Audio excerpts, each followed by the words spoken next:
Salut tout le monde, je vous souhaite la bienvenue sur la chaîne YouTube Les Chroniques d'un Chauve. Je vous propose, comme toute première vidéo de chaîne, de vous embarquer directement avec moi pour une visite qui va durer la journée dans une des plus belles villes de France. Il s'agit de la ville de Belcastel. Nous ne serons pas seuls, nous serons accompagnés des deux créatrices de la chaîne YouTube Caliorn, qui proposent essentiellement des vidéos de voyage et de road trip. La matinée sera dédiée essentiellement à la commune et l'après-midi à la visite du château. Je vous propose donc de directement passer au vlog.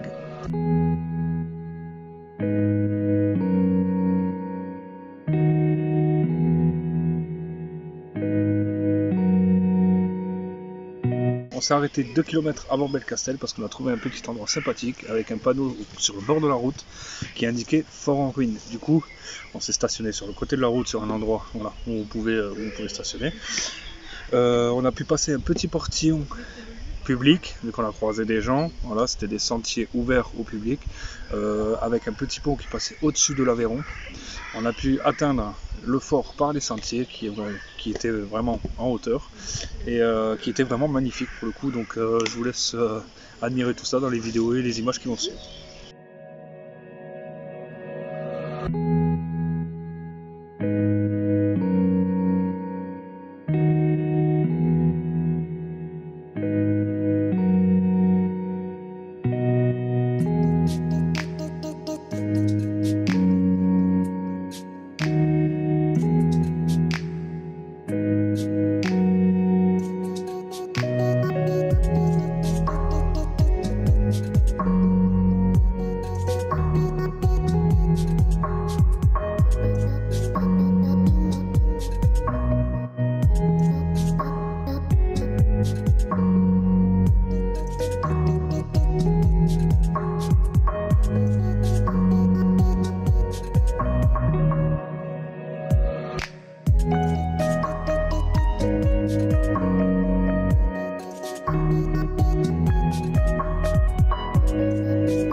Bah écoutez, voilà, c'était super sympa, franchement il est trop beau, il est super beau le fort.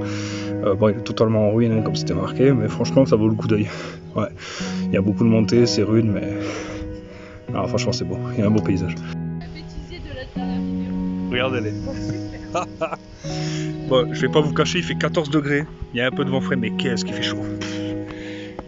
Du coup je vais direct enfiler un short. Je regarde où je vais parce que il y en a déjà une qui s'est glandée là-bas. Du coup, on va essayer d'éviter. Ouais. Elle va casser l'appareil. Jouez pas avec le karma, les gars. Franchement, ça fait mal. Ouais, je me suis foutu de sa gueule, bah, je me suis blindé direct. Ça y est, on vient d'arriver à l'entrée de Belcastel. Donc derrière, il y a une jolie Ferrari. Comme vous voyez, je sais pas ce que ça fout là. Donc on va peut-être en profiter pour manger. Du coup il y a un pont en face qui a l'air pas mal. Il y a des belles photos à faire, des belles vidéos. Donc voilà, on va voir s'il y a des tables. Normalement oui, mais bon. Donc on va peut-être manger et ensuite on fera le reste de Belcastel à pied ou on montera en voiture au château, je sais pas.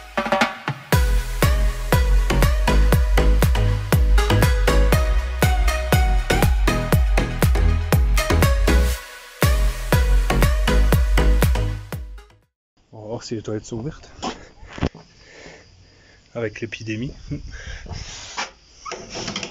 Voilà. C'était sûr. Regardez-les. Coucou. Donc je tiens encore à vous préciser que Belcastel, c'est dans l'Aveyron, d'accord. C'est marqué à l'entrée de la ville. Elle fait partie des plus belles villes de France. Donc ceux qui veulent aller y faire un tour, franchement je vous conseille. Oh non, c'est trop beau. Tiens, encore un petit peu. Tiens, encore un petit peu. Allez. Donc voilà, on est arrivé à la Belcastel à l'instant, donc c'est magnifique, hein, de toute façon c'est pas fait d'illusions, on savait que ça allait être vraiment beau.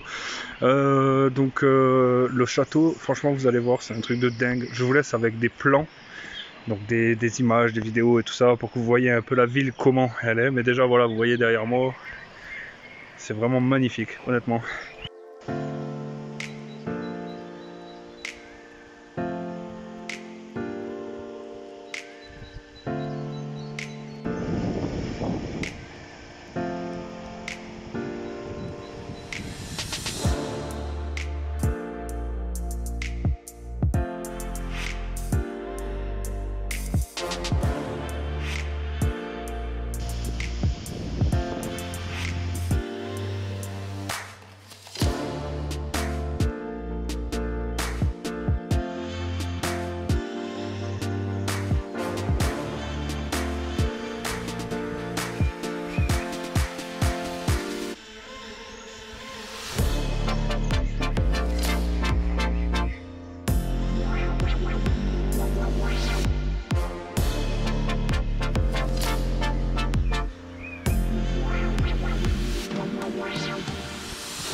Maintenant on va se rapprocher du château, on va continuer à filmer sur les sentiers et tout ça, et puis on vous retrouve là-bas.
Donc voilà, on vient de passer à la boutique du château, on vient d'acheter les entrées, donc 8 € la place, ça va. Je tiens juste à vous préciser que le château a été restauré par Fernand Pouillon de 1974 à 1982. Il crée également l'association L'Héritage de Fernand Pouillon le 30 mars 2017.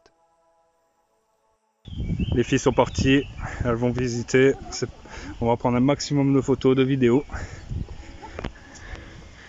Et puis voilà. Oh là là, déjà ça a l'air magnifique.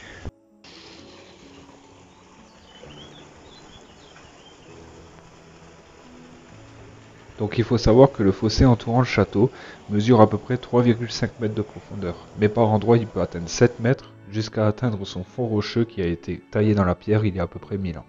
Pendant qu'ils étaient en train d'analyser le terrain, ils ont aussi retrouvé des tuyaux d'alimentation d'eau pour les fosses d'origine, donc moulés en argile rouge et cuits dans un fond en pierre il y a un peu plus de 1000 ans. On sait tous que le pont-levis est un moyen de défense pour empêcher l'ennemi d'accéder au château, car une fois relevé, il laissait le château entouré par la fosse, retirant ainsi tout moyen d'accès à celui-ci. Cependant, au fil du temps, l'ennemi réussit à s'adapter, car une manœuvre très courante consistait à remplir la fosse de paille ou de terre, afin de la rendre solide et pouvoir ainsi accéder au château.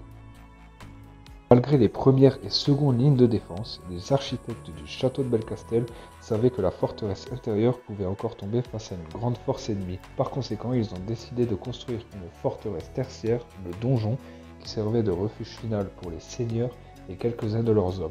Elle mesure 28 mètres de haut et 8 mètres de large. L'espace que vous voyez à votre droite en rentrant dans le château a été taillé dans la pierre pour pouvoir permettre aux chevaux de faire demi-tour à l'intérieur du château. Le petit chemin que vous voyez actuellement mène à la citerne et à la chapelle inférieure. Les pierres à droite ont été disposées de sorte à ce que les animaux à sabots puissent remonter le chemin. La citerne que vous voyez à l'écran servait essentiellement de logement aux prêtres, donc qui veillaient sur la chapelle du 9e siècle. Il faut savoir que la chapelle basse et la citerne ont été construites un siècle avant le château. Après avoir descendu quelques mètres de plus sur le chemin, nous arrivons à la chapelle basse. Il faut savoir que la chapelle et la citerne au jour d'aujourd'hui n'existeraient plus sans Fernand Pouillon, car c'est lui qui les a découvertes parce qu'elles ont été ensevelies, en gros comblées au fur et à mesure des siècles. Les marches que vous pouvez observer sous la fenêtre servaient à la fois d'autel et de poste de guet, tout simplement parce que dès le 9e siècle, la chapelle avait été conçue comme moyen de défense. Au-dessus de la fenêtre, on peut encore examiner un morceau de fresque de Marie-Madeleine, qui a été réalisé dans les gammes de couleurs pré-romanes, ocre rouge, jaune, gris sur fond blanc.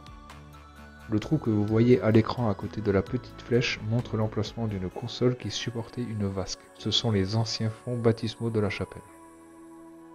Donc toujours dans la chapelle basse, nous avons la table des morts, donc le rocher un peu en pente que vous voyez en bas de l'écran. C'est là qu'étaient préparés et lavés les cadavres des seigneurs avant d'être exposés dans le chœur.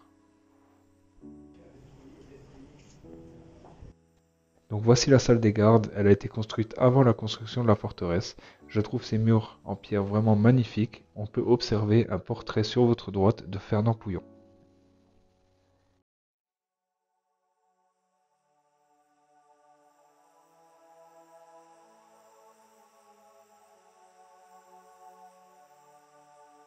Donc voilà l'armurerie et l'arsenal. Donc les deux tours auraient été construites à l'origine pour être aussi hautes que le donjon.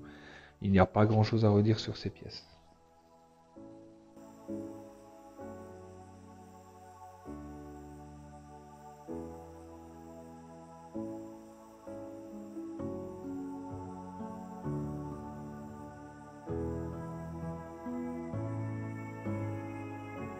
Donc là on arrive à la cour ouest. Fernand Pouillon a voulu garder la façade telle quelle pour qu'on voit les travaux de restauration auxquels il s'est attelé et voir aussi un peu l'état du château dans lequel il était. Donc à la base c'était une grande ou des grandes pièces avec de grands vitraux et de hauts plafonds. Donc on arrive dans un endroit où bon nombre de personnes ont dû aller, vu que c'est les toilettes, donc aussi appelées les latrines. Elles sont dans leur état d'origine.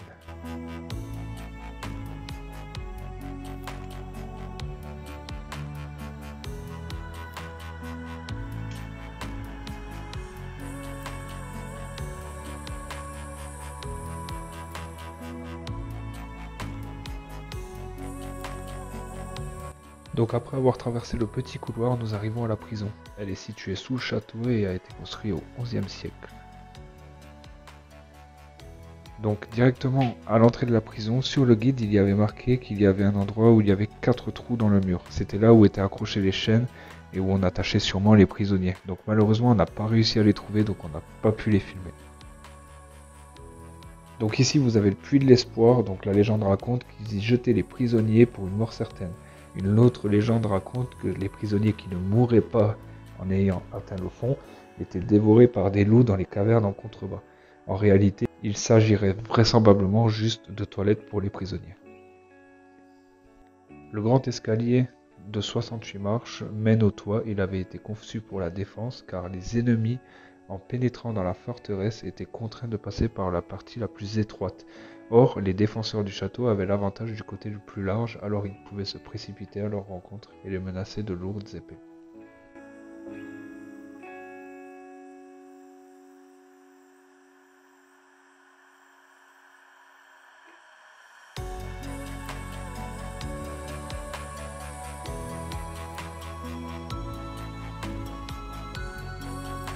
Donc cette petite passerelle était vraisemblablement le seul moyen d'accéder au donjon. En dessous se trouve un gouffre, et quand les ennemis arrivaient à pénétrer dans le château, toutes les personnes se réfugiaient dans le donjon, soit ils incendiaient la passerelle ou ils la détruisaient pour empêcher l'ennemi de pouvoir les atteindre.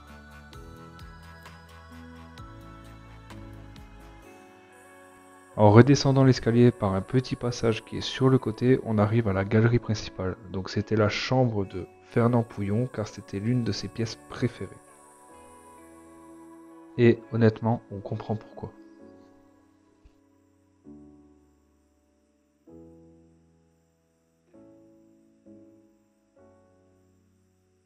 Depuis la galerie, on a accès à un petit balcon qui offre vraiment une vue splendide donc sur Belcastel, sur son église, sur le pont, sur la vallée de l'Aveyron. Donc j'ai fait quelques petits panoramas que vous verrez en fin de vidéo.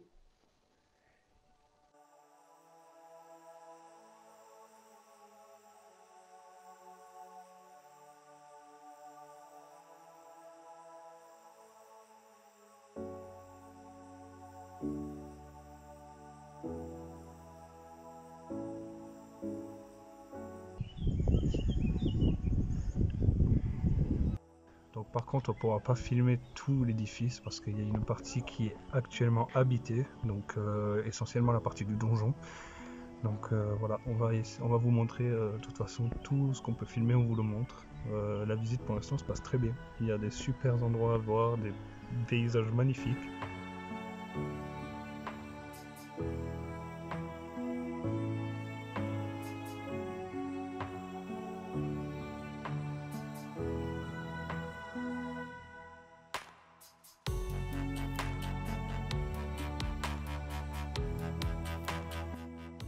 Voici la chapelle seigneuriale construite en 1480, en contrepartie de la chapelle juste en dessous. C'était pour fournir au seigneur de Belcastel un lieu de culte privé.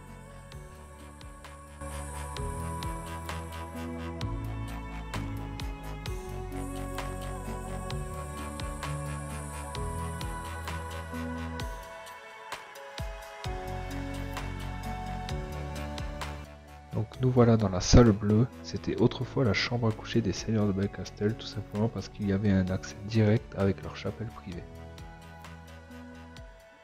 J'ai bien aimé cette salle car les sculptures des chevaux avec les chevaliers sont superbes et la cheminée imposante avec l'armure au-dessus est tout simplement fantastique.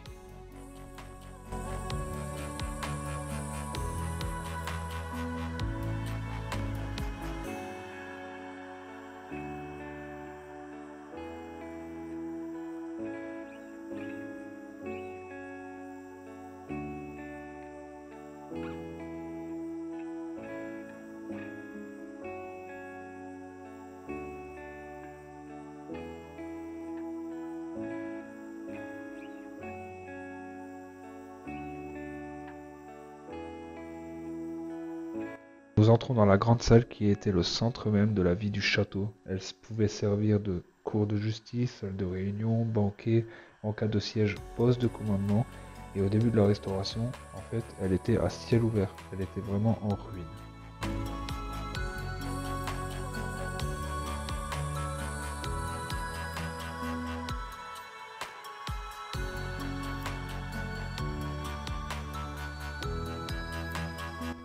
Je crois que c'était vraiment ma pièce préférée, car on avait une table vraiment imposante où on voyait que c'était vraiment la pièce la plus importante du château.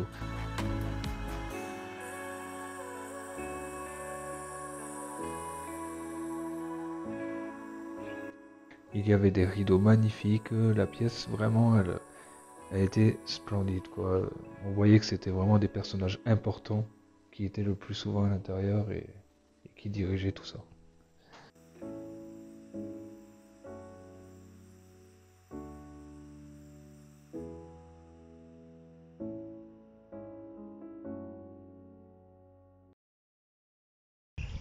Ça y est, on vient de sortir du château, donc là maintenant on va directement aller se tremper les pieds dans l'Aveyron pour se rafraîchir vu qu'il fait vraiment chaud.